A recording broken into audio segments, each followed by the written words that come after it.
Hey guys, today I'm gonna be doing what every YouTuber does when he has no content and he's lazy, which is react to your TikToks. Except I'm like the only YouTuber who gets like 10, 9, 11 TikToks in one sitting. So enjoy the video. I'm not even gonna watch this. Great. Yeah, okay, I know what this is. What's gonna be the thing flying now? Okay.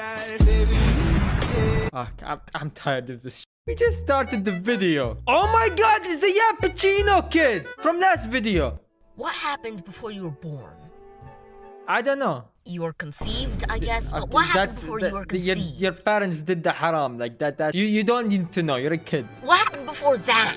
Why? Where were you? What were you before all of that? 1 minute and 28 seconds. I think I'm gonna watch you yapping for 1 minute 28 seconds next video. Guys, he just talks a lot if you don't know him. Just a few more hours playing Fortnite. Yeah, good.